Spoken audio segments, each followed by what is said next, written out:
Welcome to our Tuesday Talk with the Recruiters. Today we're going to be focusing on healthcare. We've got a really great panel, full panel today to answer all of your questions. We're going to be recording. We are recording this presentation today, so we'll have the link available for all of you as well. Probably by tomorrow we'll have that link available. So I'd like to introduce our panel and then start off with some general questions for them.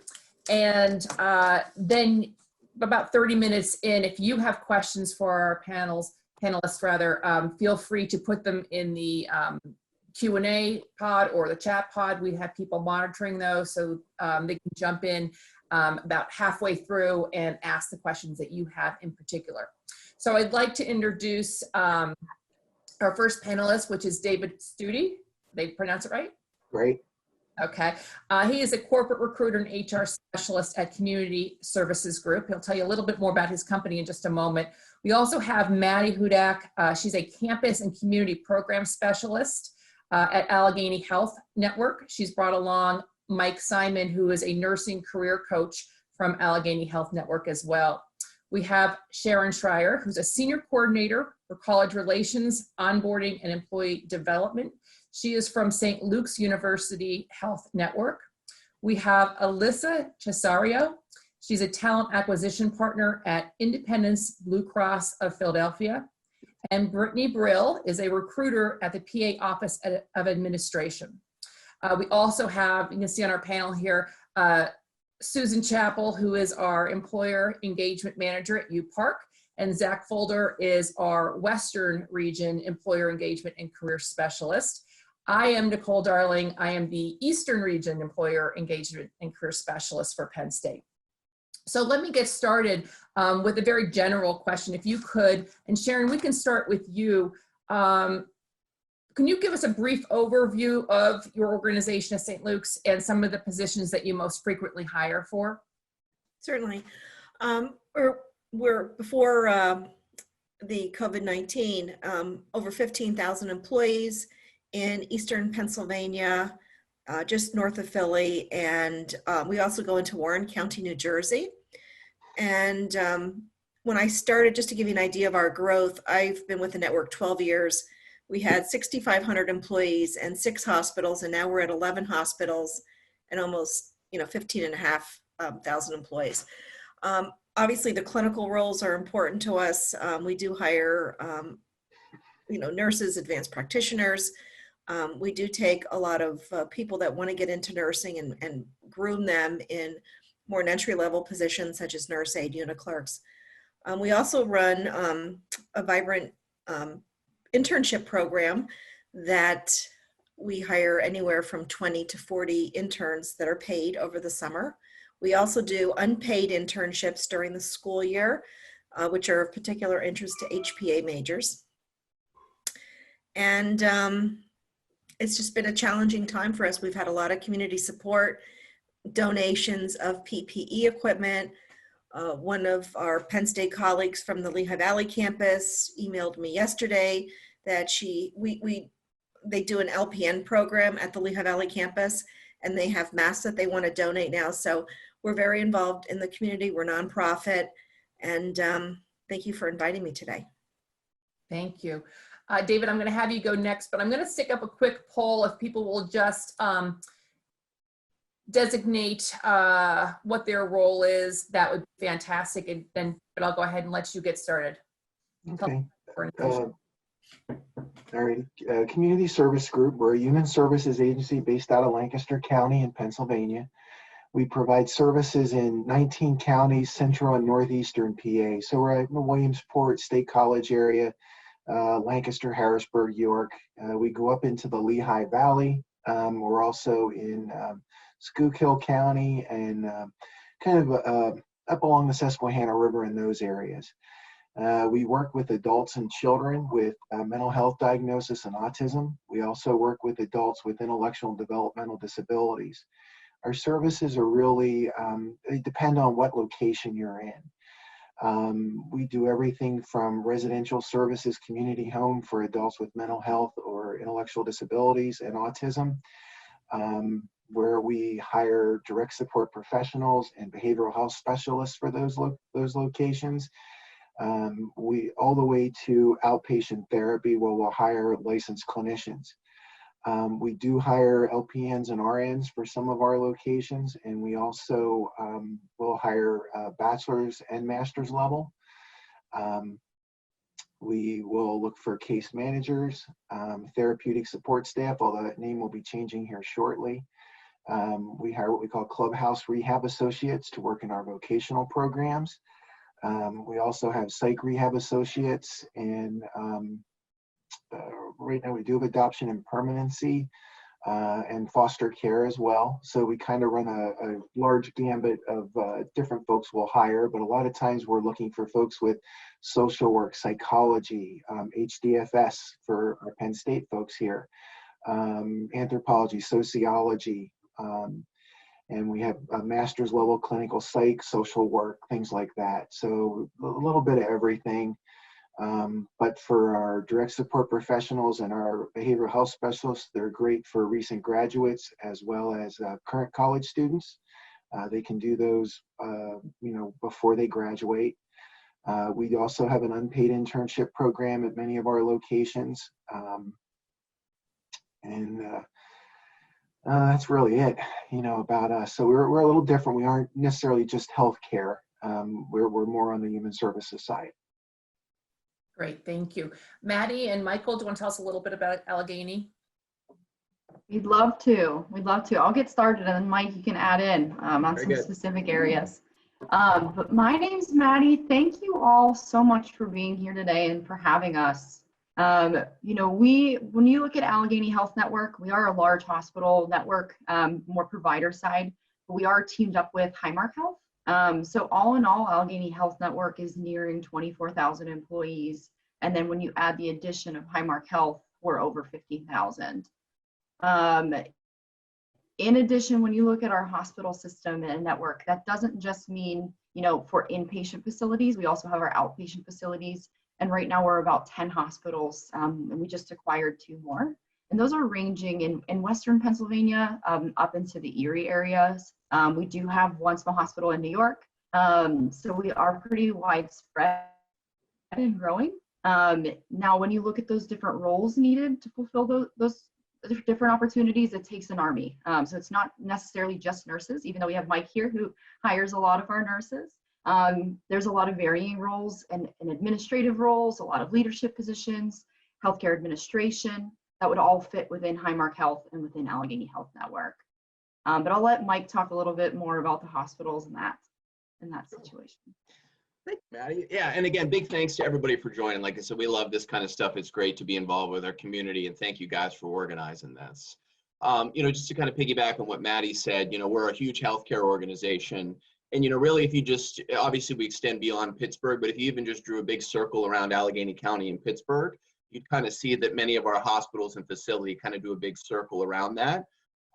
Community, inpatient, really a variety of a bunch of different settings. Allegheny General is our flagship hospital. That's our big city-based hospital, major academic center, level 1 trauma center as well. But we do have many other hospitals, and they all provide different services. And again, it's really whatever that local community needs. So we have those big city hospitals like AGH. In West Penn, we do lots of the labor delivery and women's health, again, like West Penn, Forbes, Jefferson Hospital. We also, again, have very high-level community hospitals like that Jefferson, like that Forbes, Jefferson and Canonsburg, located in the South Hills.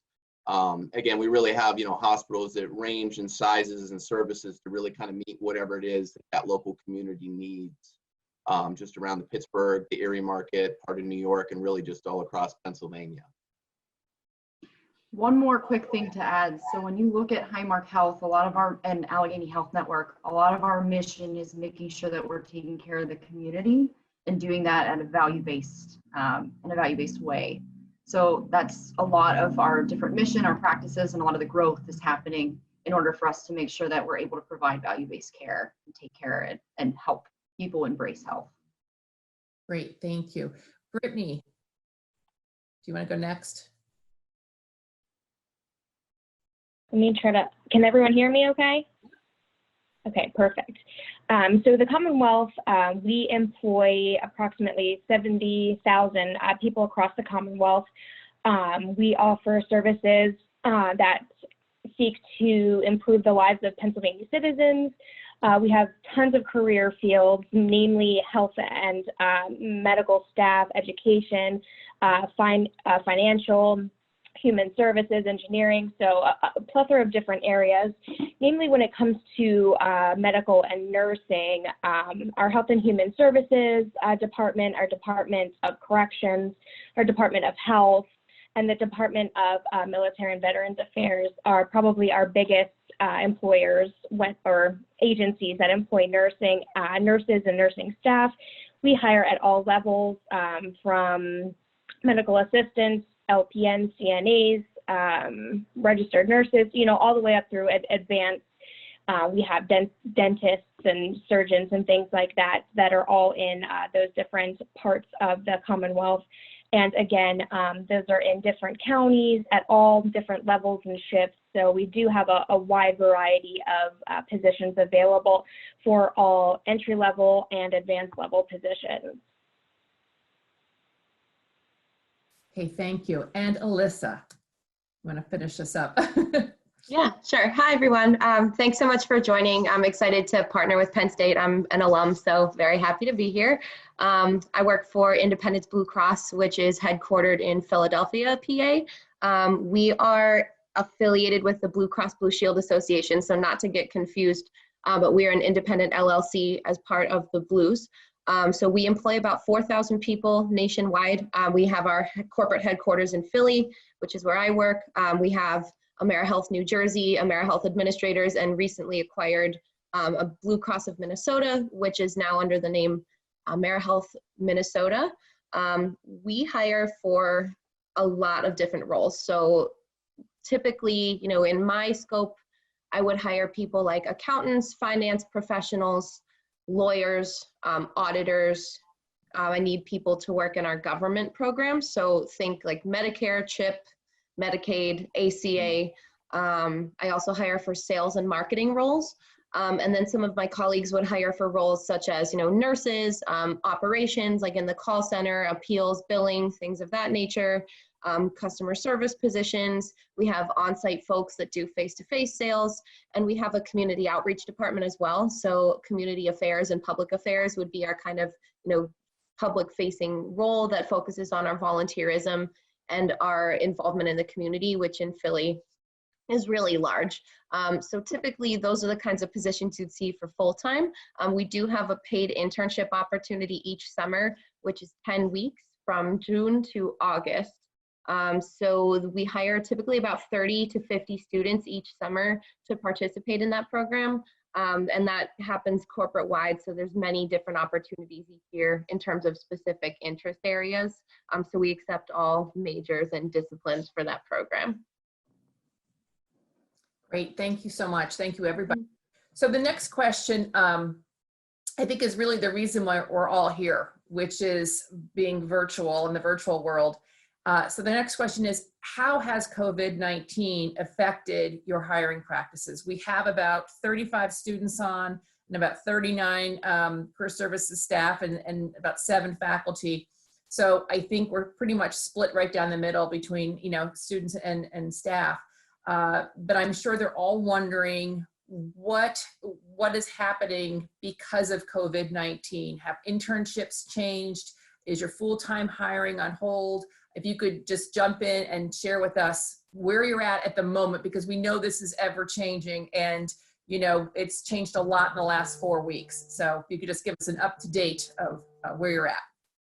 Anybody can go ahead and jump in.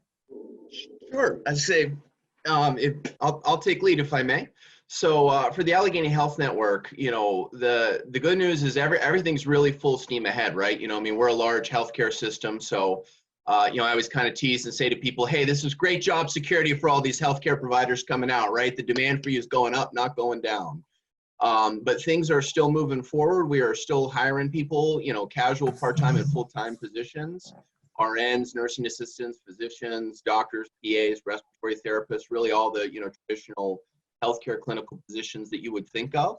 If anything, I would kind of say we're even really sort of more full steam ahead mode. Some of the changes that we've made here, we do have a summer externship program that runs across the hospital systems. It's probably about 250 people across our hospital system. We are still moving forward with that. There's no changes. We're making sure we're communicating about that as well. It's a great development opportunity for folks, so we're still trying to move forward with that as well. So everything is still a go. Some of the changes we've made is for Allegheny Health Network is we're giving you the option of you want to wait for the state to pass your NCLEX exam and get that scheduled. And obviously folks aren't quite sure how the state is going to react month to month. And I think they're taking it month to month here in terms of scheduling test dates for the NCLEX exams. We're also offering the option for folks to come in on a temporary practice permit if that's easier for you or if that's preferred and you want to kind of get in there sooner versus later. So we've just changed that. That's been a big change for AHN. The last 2 years we have not done that, but again, we wanted to make sure we were getting folks in here sooner versus later if that's what they're interested in. But those are kind of some of the big changes from our side. But in general, it's still full steam ahead. We're interviewing and we're doing virtual meetings and things and virtual interviews and Zoom-based interviews like this to try and give you a little bit of on-site presence as best as we can, but we have restricted any on-site people from coming on board. I suspect many folks have done the same. But that's kind of a snapshot of what AHN system has done. Great, thank you. David?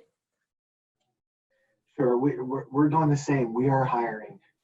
We are holding orientations on a weekly basis. That really hasn't changed for us. All of our interviews are being done virtually or on the phone, depending on the applicant and their capabilities. Our orientations are being held. We usually have everyone come into one office each week, and we do a large group. But right now, we're doing them in our regional offices and having smaller groups, multiple rooms, so we can social distance everyone. And we're having our mentors and our onboarding folks meet with them, and we're doing part of it virtually as well because we have different members of our leadership team here do parts of the orientation. So instead of being there live, they're there virtually. A lot of our meetings, we just switched over to Google Suite, so we're very happy about that because we're using that tool a lot. Most of our staff is still in the field. They're in our group homes. They aren't meeting with individuals and their families as much in some of our programs, but we are using telepsych so that we can meet with them and still see them. So a lot of our staff is coming into the office so they can use their computers and things for telepsych. Some of them are working from home. Our recruiting process, you apply, you're still going to get that interview, and we try to move people through it just as quickly. Just like Allegheny, we're even ramped up even more right now. As far as internships, we're kind of in a holding pattern right now. We have a meeting on Monday, and we're hoping to decide whether or not we're going to be hosting our summer interns. Because individuals are being seen virtually, it probably wouldn't be the best experience for the students. But those students that we've already accepted, if we're able to push them back out till later in the summer or into the fall, they'll be the first ones that we're going to host. Great. So Great. yeah, but just like Mike said, we're full steam ahead. Great. Sharon, do you want to share with us where you're at with St. Luke's? Sure. We're doing a very selective hiring right now. Doesn't mean that we're not, we still don't have positions posted and we're doing virtual interviews. But we've, with the decrease, I'm sure that that Allegheny's faced with the same situation. We've made a decision not to go through with elective surgeries, which has been difficult budget for us. And so we've decided to hire on a very selective basis positions that are critical to being able to take care of this COVID population. As some of you may heard, the Lehigh Valley was particularly hard hit with the number of COVID cases out of the entire Commonwealth. And we have a lot of people that commute in and out to New York and to New Jersey. And my guess is that that's probably impacted us somewhat as well too. We've, this is public knowledge, we've gone to a job sharing system and keeping people at full benefits during this time. So as opposed to some hospitals in our area that have laid off hundreds and hundreds of people, we've decided to go to a job sharing approach so that people can keep their jobs, still collect unemployment. I'm actually running a labor pool that we're trying to place people into other jobs. And as far as our internship program goes, we've decided to postpone that for this summer. We hope that next year we'll be able to bring it back again, but everybody's attention right now is focused on stopping the spread and taking care of the patients that come through our doors. Great, thanks, Sharon. Alyssa.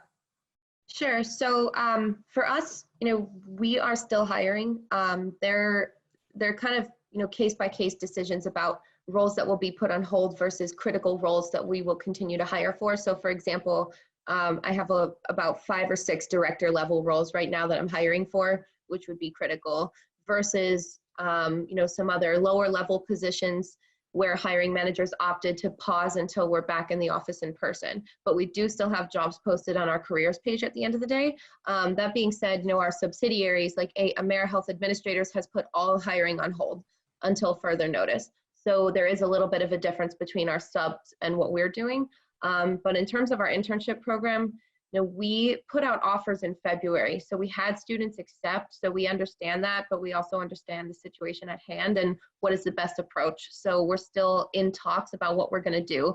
I think that they want to at least try to do something, even if we have to postpone it. So we're examining virtual options right now.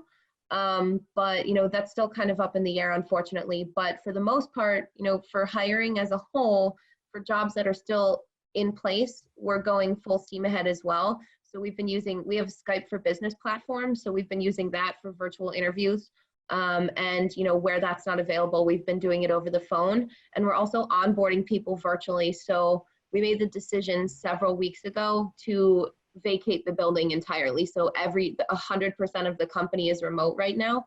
So we are onboarding people from their home computers and setting them up virtually, and then sending out laptops a couple weeks after they start so they can get on our network. But we're still kind of figuring that out a little bit. It's been a little bit of a challenge, but we had one successful class so far, so we're pushing ahead. Great. And Brittany, how about you guys?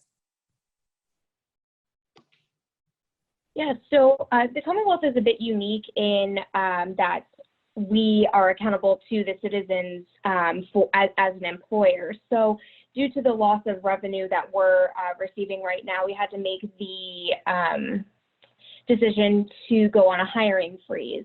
So with that being said, there are several agencies that are allowed to file for exemptions to that hiring freeze, most of those being the medical positions, as those are generally harder to fill positions, and obviously they are really prevalent right now. So the Department of Health, Military and Veterans Affairs, the Department of Corrections, they all have the ability to fill their nursing positions at all levels. We have taken it upon ourselves to do a lot of virtual both advertising and doing career fairs. We have a career fair coming up. I believe I just wrote it down. It's April 23rd from 10 a.m. to 6 p.m. We have flyers that we'll be distributing to several contact lists. I can send that over to anyone who's interested as well, but that is going to be virtually through Reddit, actually. It's really easy to create an account. People can go in and then they can chat individually with recruiters. We have a couple of people from the actual agency that are going to be helping out with that as well. So as far as our interns go, I know the Department of Military and Veterans Affairs was looking at implementing a trainee/intern program for nurses. That's put on hold right now, as those aren't seen as those emergency type positions, but that is something that that agency specifically is looking at implementing, which hopefully when the dust settles, we'll be really excited to implement that. And back to that job fair, so I can mention, it's our Southeastern Veterans Center, which is down in the Philadelphia area. Okay, great. We're going to start taking some questions. I have one more question, but I'll let people start typing in any questions they may have for our panel. And while you're doing that, my question is since we're moving towards a more virtual world, what advice would you have for a student who's beginning the hiring process or interviewing process, I should say, excuse me, and they're doing it virtually? What advice would you give them as far as virtual interviews, reaching out to recruiters, because they don't have the face-to-face networking? What kind of advice can you give them to sort of move the process forward in a different kind of role? Anybody can jump in. I can start. So just to give a little bit of what I would suggest, I know sometimes in the clinical space, you know, some types of professional networking sites like LinkedIn typically haven't been as prevalent, but it is something that is helpful, at least if you're networking or looking for specific recruiters in which you'd like to connect with or learn more about what opportunities they're currently hiring for, specifically because this is a different time. We're not really certain, just based off of what's on the website, the answers to specific one-off cases. Maybe your situation's a little bit different, or maybe you'd just like to let somebody know that you've applied and that you have a strong interest in that specific place. It's a great avenue to do so.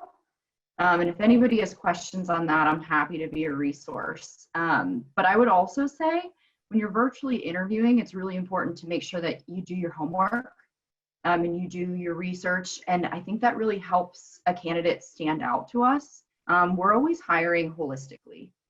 So for somebody who like really has more of a calling into their field, and is with our hospitals being on magnet journey too, so somebody who really takes initiative to ensure that they're constantly bettering their career, what they're doing to be proactive during this time.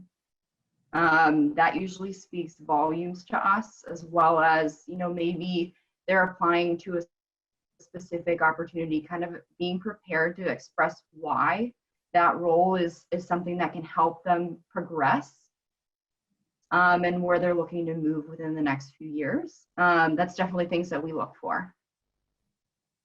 Okay. Anybody else? And I'll tag on here too. You know, I think for a lot of candidates is, you know, sure, everything's moving virtual, but, you know, kind of to echo some of the things Maddie was saying, you know, it's still an interview, right? It's still your opportunity to introduce yourself, talk about why you would be a good fit for that organization, why you're a better selection than, you know, your competition that's out there. I think it's one of those things that maybe it doesn't necessarily change that much, even though the format changes. I also think too, you know, we're looking for folks who are able to be flexible. And obviously, again, this is kind of an unusual time, right? We're looking to see, how are you adapting? How are you flexing to that? You know, all the recruiters and everybody on the call here, even before folks joined, we were kind of starting to talk about that a little bit, just kind of naturally. So, you know, I think just being flexible, learning to adapt with the changes here. And again, obviously it's new and unusual kind of for everybody, but, you know, that's okay. You know, that's something, fortunately, we have the technology to be able to kind of adjust to it. And then wear pants, you know, wear pants while you're interviewing as well, just in case you have to get up or do that. Now, excuse me, guys, I need to step out a minute. Sure. You know, just teasing. Yeah, see if we have pants. Yeah, see if we have pants on. Yeah. No, I agree. I mean, you do need to be presentable. You do need to comb the hair, and I realize hair is going to be much more interesting over the next several weeks. My hair is longer than it's ever been, and it's still really short, so you can see how short I keep it. But, you know, take the time to prepare, like Maddie said, do some research on the company. And I think really handle it like you would a face-to-face interview. Do the follow-up after the interview. Be prepared. Be a little early if you can. I mean, just because they're not on the virtual chat, whatever you're talking on, you know, be there when they show up. I have to admit, I don't normally do interviews on a regular basis. So I have a wonderful team of talent acquisition specialists that do that. So it's been about 10 years since I've done an employment interview. So I may not be the best one to ask, but it's just I really like that be prepared piece, because so many people, well, what do you do in the middle of an interview? And you're like, you've got to be kidding me. You know, what does your company do? Yeah. Thank you. Alyssa, do you want to add to that? Sure. So I'm gonna echo a sentiment that everyone else was kind of saying, which is to be prepared. You know, in a virtual interview, when you're home and you're in your comfort zone, you know, it can be tempting to maybe inadvertently not take the interview as seriously because it's new, you're comfortable, and you're not actually with the person. But really, you know, it's not a replacement for an interview, it is the interview. So do your homework, dress professionally, be prepared with questions and follow up. I think that's the best thing. And also just to be realistic about you know, delays and things of that nature. You know, it's very clear from hearing from all of you that we're all in a different place with hiring. So things, you know, sometimes they're going full steam ahead, sometimes they're not. So it definitely doesn't hurt to follow up with the recruiter because everyone's handling situations differently. But you know, there are going to be some delays. You know, I know that some of my hiring managers are saying, well, we'll phone screen, but I don't want to interview till we come back to the office, which, you know, who knows when that'll be, whereas others are moving right along. So just someone else said it, being flexible and being prepared, I think, are the two biggest things. Great, thank you. Could I add something? Yeah. So, and the other, as we've gone through and postponed our internship program, what's really impressed me have been the candidates who answer back an email and are appreciative, and that we're honest with them, and also that they want to stay in touch. And so if a recruiter reaches out to you, don't not answer them. Make sure that you engage that person, add that person to your contacts list, so that when the situation turns around, that you've got somebody that you can network with and reach out to, because things are going to change. We're not going to be in this situation forever. Right. Brittany, did you want to add anything? Yeah, absolutely. Just to piggyback off of everyone else, again, the being prepared is probably the most important. Something that I would recommend doing is testing out whatever application it is that you're using for a digital or virtual interview. So whether that being Skype or Zoom, test it out. If they provide you a link, make sure that you're able to connect.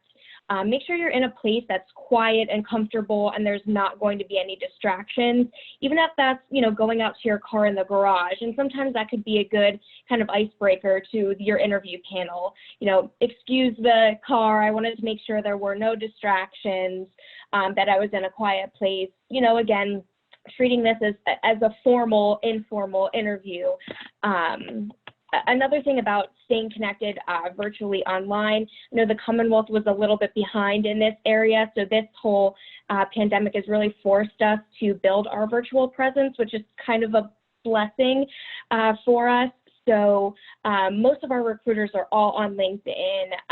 A lot of our hiring managers are as well. So being able to connect with them there, you know, having a name that you can reach out to when you do have questions is always really important. I know specifically for the Commonwealth, you know, if I don't have a position that I'm specifically recruiting for, I know several other recruiters who I could forward names and contact information onto who may have information on other positions that are available. So keeping recruiters' names and contact information in your back pocket is always really important. Great, thank you. We're going to go to Sue and Zach, who are going to tag team the questions. And Sue, you're going to start with our participant questions. I am. So the first question we got, and some of you answered this, but not all. So I'd like to open it up to those of you who haven't covered the topic of what is the possibility for virtual internships? What does it look like for you guys this summer? And would you be considering them for the fall if necessary? I mean, I know for us, we were not able to offer virtual internships at CSG or Community Services Group, unfortunately. And for St. Luke's, our summer internship program is the only paid summer internship program available at St. Luke's. So we would be unable to offer that during the fall. Virtual would not work for us either. We're a very collaborative organization. And we do a lot of coaching and mentoring and also activities with the interns so that they can network with each other. So that really wouldn't work for us either. I'd like to speak on behalf, since I work on the university relations team. So both AHN, our nurse externship, will still be proceeding forward. And that would be the nurse paired up with their preceptor, which we've completed hiring for. But for the next year, that would start in the fall to apply for the next year's nurse externship. And then for Highmark Health externships or internships, we are still reviewing options with our executive leadership team. That is changing day by day, but we are going to do whatever is in our power to make sure, even if it's not a full internship, there may be some sort of project to complete for school credit.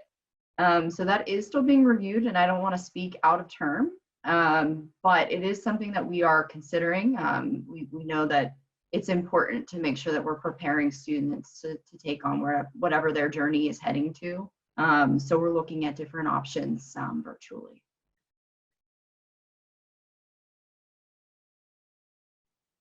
Just to speak on behalf of the Commonwealth is under a governor's order for all non-essential employees to be working from home. So any interns who would be hired would obviously have to fall under that as well. When it comes to nursing, I don't think that we're really hiring any nursing interns at this time. With everything going on, there are temporary positions that are available in some of our veteran centers, as well as with the Department of Corrections. Those, again, would most likely not be virtual either.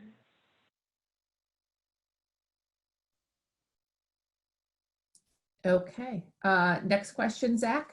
Yeah, awesome. So this one coming from a student. So for our panelists, what would your advice be for a new graduate who has been sending out a lot of applications, networking, building their skill set, but not quite receiving the response they would hope from the applications that they're sending out as they continue through their job search? What would your advice be to someone in that situation?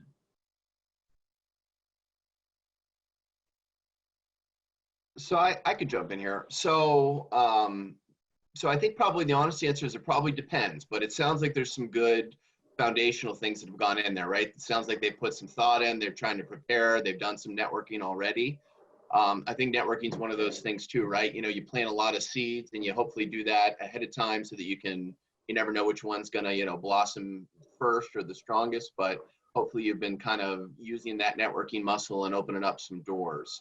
I probably, if they had reached out to me, I probably would be talking with them about maybe where they're aiming at. I know, for instance, in the nursing world, a lot of nursing students are aiming for those really premier areas that are most competitive, like a labor delivery, an ER, one of the ICUs. And again, those are great places. Some of them do hire new nurses. Some of them are a little bit more selective. They want you to have some experience. Most of the time, it's been my experience, though, that I've seen folks when they're having trouble breaking in, perhaps they're aiming for maybe that dream job as their first one. And again, there's nothing wrong with aiming for that. This is your time to look and search.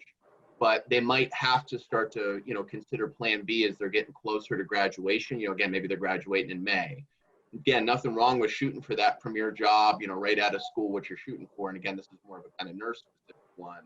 But you might have to readjust what your first expectation is on that first job. And again, I also would follow that up with and say, it's okay if you don't get that dream job right out of school. You probably have a long career in front of you. And maybe that's the second stop for you. And, maybe that first job helps line you up for the second one. So you might just have to readjust what the goal is, just kind of based on the feedback. Again, you might be, trying to punch a little outside your weight there. It also might just be what the market is at that point, right? Maybe a month ago they had opportunities, but they've since been filled.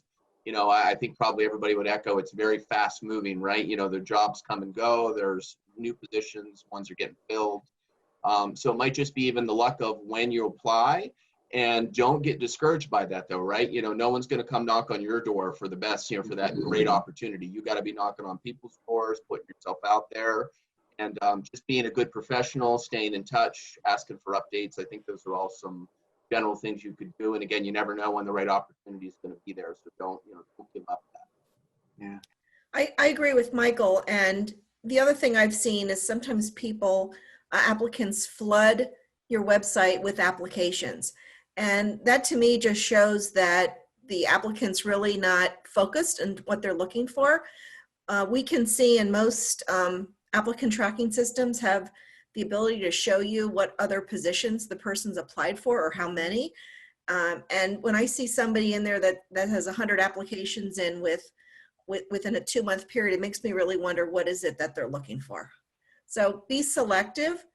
You can aim, like Michael said, and maybe have another realistic job, but don't spread the wall with your resume for lots and lots of different jobs. Yeah, I agree with that. We will see people apply for 10 different positions over like a 3-week period. And if there's someone we want to consider, obviously we'll reach out to them.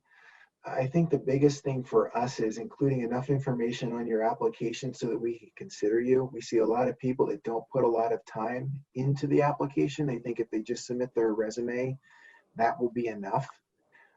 We will actually follow up to see if you'll complete the rest of the information on your application. We look at 2-stage. And we have a lot of folks that don't bother, so we don't consider them.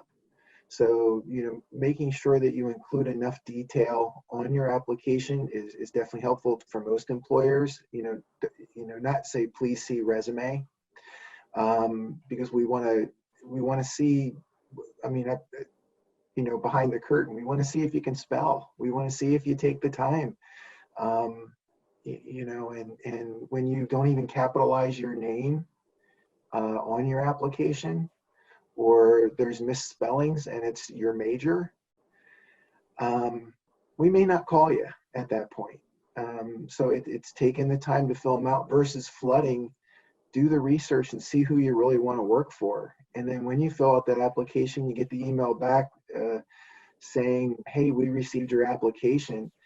It's okay 3 or 4 days to give a phone call. You can find numbers out there on most websites in that. And just to double check, we get calls every day from people who've applied, and we do talk to those folks. Great, thank you. Sue, do you have a question? I do. The next question is also a question from a student asking for your advice. What would you recommend for a student who is currently graduating with a Bachelor's of Science, who is interested in entering the medical field, but was going to volunteer at a hospital during the summer to figure out which area of specialty would be best for them?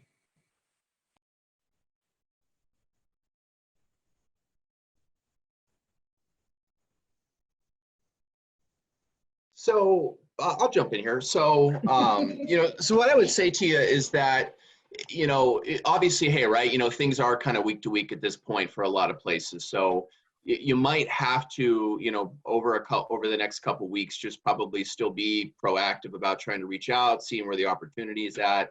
That person almost sounds like maybe, somebody trying to, jump into like a PA program and trying to get like 1,000, 2,000 hours to make yourself a good candidate for one of those schools you're trying to break into. So I think that, anybody that's out there 6 months from now, or maybe whenever you're trying to take that next step, whatever it is that you're trying to break into in healthcare, I think trying to just find whatever your local best resources are for that. Maybe there's only one hospital in your area. Maybe there's 20. Maybe there's not a hospital and it would be outpatient or community facilities or, whatever it is. I think that you can get creative. I think you can get the hours somewhere. I think you can get your foot in the door and try and get that volunteer experience. You might just have to be a little bit more persistent. 6 months ago, maybe you just had to make one call or email. Maybe now, you're going to have to give everybody a little bit of time to readjust because volunteer stuff is probably a little down the priority list for a lot of organizations in the next month or so. But, maybe by June or July, it starts to move and they start to open those doors again because, folks they need volunteers. So I think you'll still find your opportunity. You might just have to, again, kind of maybe come up with a plan B or be a little bit flexible on that and just maybe be a little bit more persistent than probably in the past that you had to. And it's not ideal for sure, but I think if you're looking for that opportunity, you're still going to be able to do that. And maybe it's just, again, maybe it's phone call stuff, maybe it's virtual stuff, just even for the sake of trying to get on their radar. So when the doors do open again, that you can, kind of be first in line for it. That's some at least basic thoughts I had.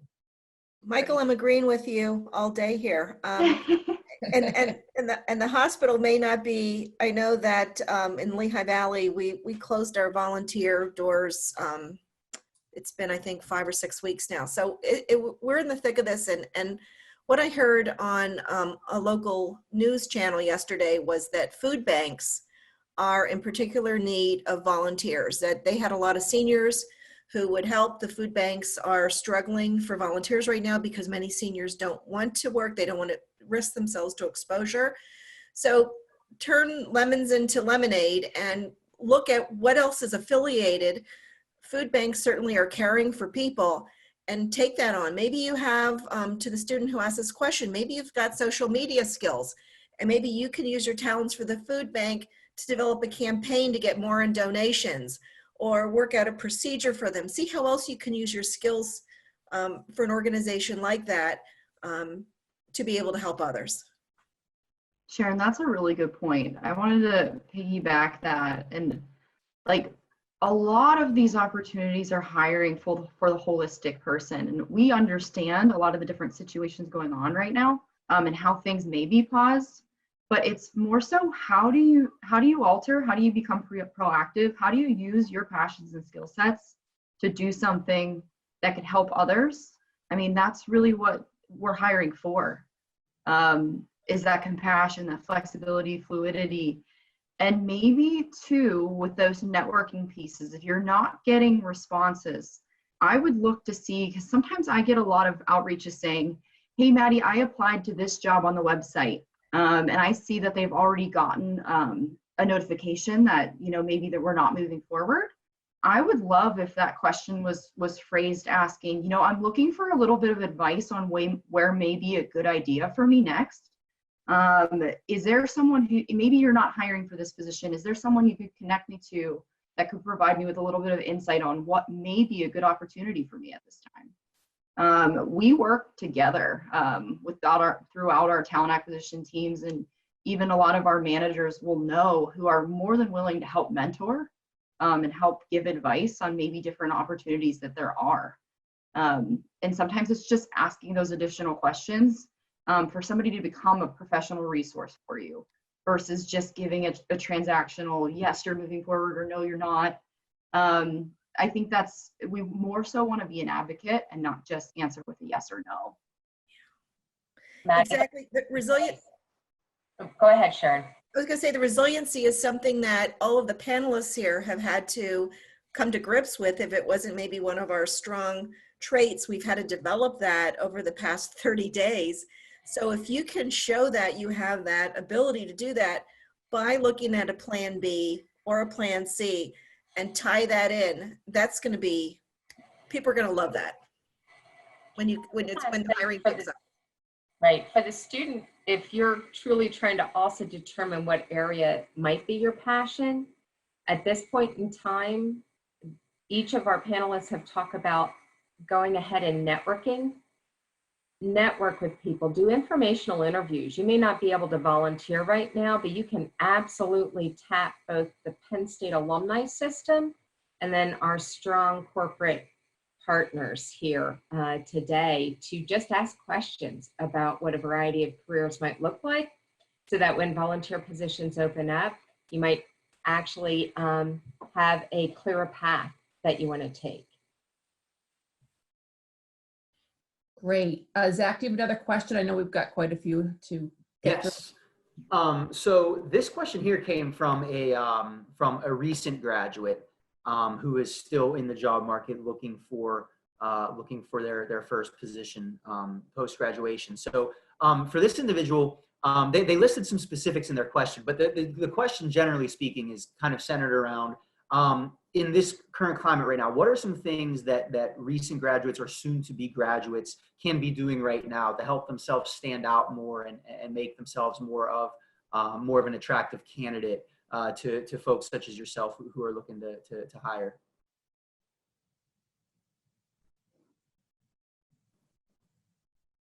Yeah, I think a lot of that was answered as far as being flexible, right? Sure. Working your network, doing those kinds of things and reaching out to recruiters. Does anybody want to add anything else to that? Being resilient? We talked about. Yeah. I just think the follow-up piece again is so important. I mean, I don't know what y'all are seeing, but we see a lot of ghosting these days where we try to contact an applicant and they never get back to us. We will remember that. And, you know, it's like, we will put that in our system. So-and-so never called us back. And when you try to reach out to us afterwards and want to interact with us, we're going, well, I wonder why they want to interact now. And we realize people have different situations. There's family matters and health issues and all those sort of things. But at least just let us know maybe you're not interested anymore, or it's just not a good time for you, and schedule another time. So, you know, that to us, that's very important because we need people that are going to follow up because you're working with our individuals. Great. Sue, do you have a question? Anyone? I do. Hold on. I'm going to go into outside of the chat and into our Q&A. We have a question about what opportunities exist for advanced degree students and alums in non-clinical programs, i.e. like the public health master's and doctorate or biostatistics, epidemiology. What are the best strategies for these candidates to connect directly with organizations?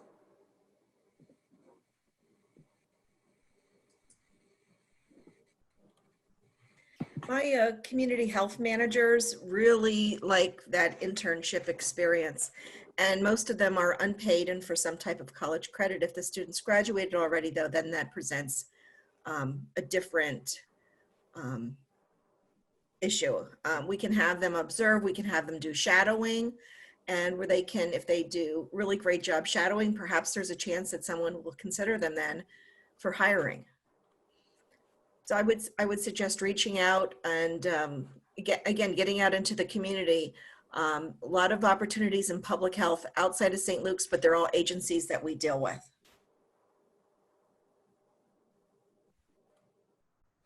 So what I'm hearing, and you guys correct me if I'm wrong, is for students right now who are concerned that they won't have internship opportunities or opportunities to get and sort of do job shadowing, the best thing they can do right now is utilize this time to get involved in other community organizations where it shows that they are trying to, you know, attract some type of experience, whether it's in a food bank or it's in another community venue that can give them those types of experiences. Would you say that's true? They just have to be really sort of entrepreneurial about it and think about it in a creative way. But there are avenues that they can go into. Would that be correct? Yeah, if I can speak to that, I would definitely say networking is a really big thing. Using LinkedIn is really big. The search function in LinkedIn is really nice because you can search a word. So say you're searching epidemiology and you want to search jobs, or you want to search people who have those titles. And then you can see people in your area or maybe within your own network who have those titles and start connecting with them. And then maybe reach out to them, start asking them questions. You know, what do you like about the organization that you work for? You know, how did you start out in your career field? Things like that. So that's always an option. Another thing I would say is use applicant tracking systems. So positions that you're applying to, all of those organizations use those applicant tracking systems, and a lot of them have the availability for you to sign up for job alerts. So you can kind of customize what locations you're looking for, what career fields you're looking for, and a lot of times you can get automatic notifications when certain vacancies are coming available in those locations or career fields. I know the Commonwealth, if you go to employment.pa.gov, you can create a whole profile. You can attach resumes, all of your documents, everything like that. But then you can sign up for those job alerts that will give you automatic notifications when positions open up in different career fields or locations that you've indicated are your interest. Nicole, if I could just clarify real quickly here. I think the question was wondering if there were opportunities for students graduating with advanced degrees at your organizations. There most certainly are within AHN and Highmark for sure. We're still actively, courting and recruiting folks with a variety of advanced degrees, clinical and non-clinical. I was going to say, in addition, we have a specific externship that are for more so for those advanced degree within our health sciences department. So I do not run that, but I know that we do, and I'd be happy to point them in the right direction. So our health sciences team has specific opportunities for anybody who would be in the summer after their bachelor's degree looking to become a master's student, or after their master's degree program is complete. More internships for in between. So maybe their program is a little bit longer and they need to gain some experience for school credit. There's absolutely internships available. I don't have the up-to-date on any updates for those due to COVID, but I'd be happy to connect them to the person who would. Wonderful. Thank you. Yeah, I mean, we would have master's level, master's in social work, clinical psychology. We would also look for PsyDs, PhDs in counseling. We do from time to time look for mental health nurse practitioners. As far as internships, it's really going to depend on, but we do have those openings. We also have licensed clinical social workers, licensed social workers, licensed marriage family therapists, and licensed professional counselors as well that we're hiring for. As far as internships, I really won't know until next week whether or not we're going to be able to host them. A lot of times being able to provide the supervision on our end is the hardest part. Hey, I think we have time. I'll chime in too. I'm sorry. Oh, I'm sorry. No, go ahead, Alyssa. No, it's Go all ahead. good. So our internship programs are generally focused for undergrad level, so we don't typically post like graduate level internships. There might be one-off opportunities with certain schools that we partner with, and for the most part, our positions at the individual contributor level don't require a master's degree. So for graduates anyway, I would recommend that you apply for full-time work. We definitely take the degree into consideration. And, in some cases that can stand out as, oh, they don't have enough experience, but they have an MBA. So we can kind of combine the two and into experience that would qualify you for the job. So definitely would encourage you to, as some others said, sign up for job alerts, connect with us on LinkedIn, frequently check the job site because things change quite a bit. But we would consider, those candidates for full-time opportunities more so than internships.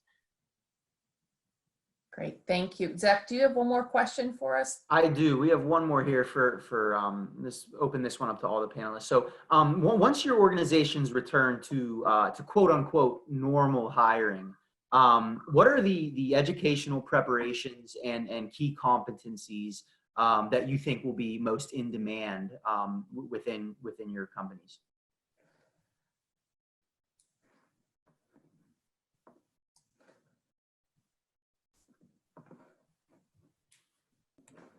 I'd like to go back to the resilience. I think that's going to be very key. We're all in situations now that we've never been in before.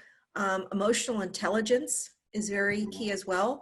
And I would add for the third thing would be, in my opinion, critical thinking skills.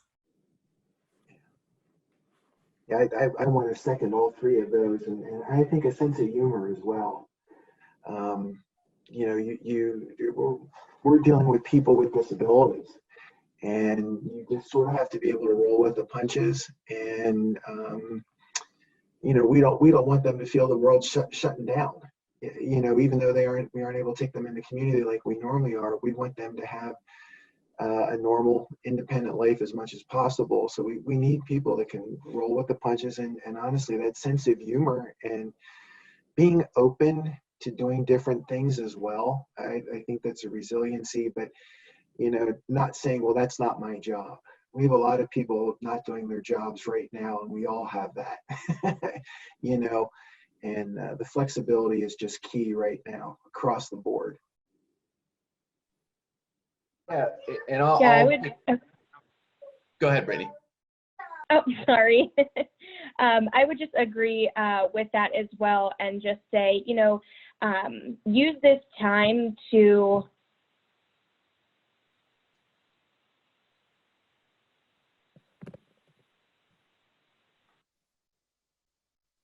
Brittany, we have you muted. For some reason, I'm unmuted. Can everyone hear me? Yep. Okay, sorry. I think I lost connection there then too. But regardless, showing what you did with this time, whether that be taking time to research different companies that you may be interested in, taking this time to network with people, connecting with people on LinkedIn, sending out different applications. If you're connecting with me and you reach out to me and ask me questions about working for the Commonwealth or working for a specific agency, I'm going to remember that. And I'm going to, later on down the line, when we do get back to normalcy and we do have those internship opportunities opening back up more frequently, or we do have full-time positions, I'm going to remember those names who reached out to me during this time and were really using this time to network themselves, were showing that flexibility and showing that interest in promoting themselves and being professional. But could I add to that also it doesn't mean that you contact the person every day, that you use some judgment in terms of, how many times are you going to call on the person? Don't email the person every day. Give it a rest so that you're not stalking them. I was going to say, as far as skill sets at the end of this, I think that Sharon and David hit on some really good points, and Brittany. But the number one skills gap is actually soft skills. So somebody, like I know Kiara posted in here about the resources available at PSU. I would echo that 100%. I love that there's the opportunity for you to get mock interview experience, to get your resume looked at. I know Mike's a big proponent of your resume is your face until we actually get the opportunity to connect with you. So take advantage of those things, whether we're in this time period or not. I think that mock interviewing is invaluable. We like to help different institutions with those when needed, but I love that there's a full team available to you to gain that experience. So then you can be posed the question that you don't know the answer to yet. And take that opportunity to stumble over, what example you want to use. And then that's okay to do, and that's completely normal because it's not a normal experience to interview every day. Great job. Same thing. Everybody's kind of hit the nail on the head here. Especially with David, it said, just as something I would say, a sense of humor is always a good idea, especially in trying times. It's a relationship, right? The same rules apply whether we were doing in-person, virtual, whatever, crisis, not crisis. It's a relationship between you and the recruiter, the manager, the organization, you as a candidate. Use good common sense. Treat it like a normal relationship, right? Be respectful of those boundaries, like Sharon said, where you're not stalking somebody, using good judgment, and just kind of knowing, again, what would you do to put your best foot forward, whether that's virtually, in person. And, I can see us all 3 months from now, 6 months from now asking very specific questions about what did you do to separate yourself from everybody else during this time while, maybe other folks were panicking. So you don't have to have a Batman cutout, but maybe you can get a different one. I can see that being a common interview icebreakers. What did you do during the quarantine time? Yeah. Don't say you just binge watched Netflix. I mean, we've all been doing it a little bit, but keep in mind there's a way to spin that into how you've promoted yourself or bettered yourself for employees. Absolutely. Well, thank you guys so very much. Just a couple things. I do want to remind students that all of these jobs that we've talked about today are posted on Nittany Lion Careers. So please go there to access those positions that our employers have so kindly posted for us. I've put up on the screen each of our recruiters' email addresses and their organizations, so feel free. They have very nicely agreed to have students be able to contact them directly. So those are available to you as well. And the very last thing is next week we'll be doing another talk to the recruiters, and we're going to be focusing on IST positions in engineering, that kind of thing. So hopefully, anybody who's interested in that, we would love to have you attend. We'll be sending out the marketing on that. So again, our panelists this week, thank you so very much for giving us all of your time and your expertise. We truly appreciate it.